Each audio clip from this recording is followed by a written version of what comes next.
If we take Malaysia as a pot of curry example, you need everything to work together. For us, we see ourselves as the spice ingredients. We are not the entirety of the product, but we contribute part to the whole society.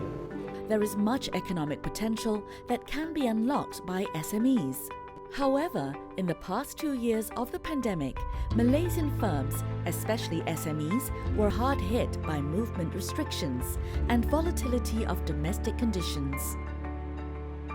Innovation and technological adoption provide one avenue for firms to bounce back.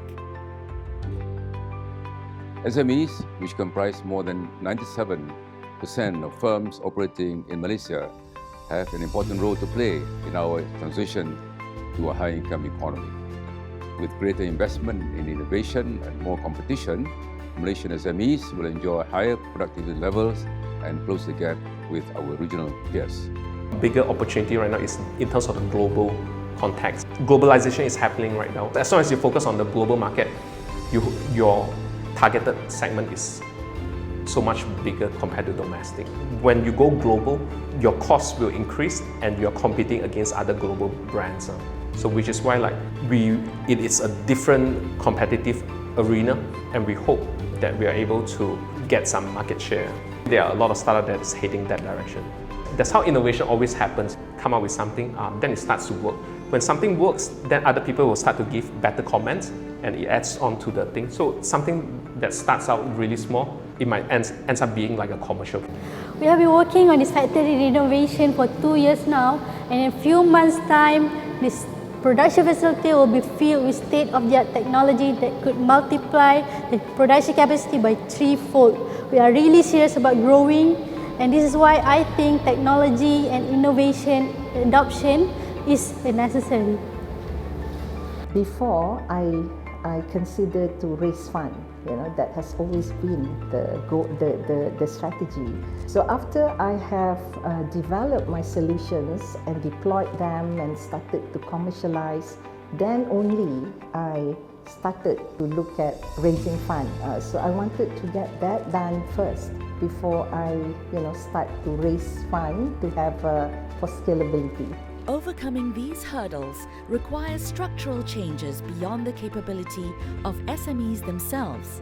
We always have to invest first, before people can see our products. So that's the challenge there is always to get people to trust in us and want to also invest. In Malaysia, there have been existing levels of innovation. However, progress has moderated in recent years. SMEs too fall behind regional peers in their R&D investments. Malaysian firms face fundamental issues which hold back their innovation.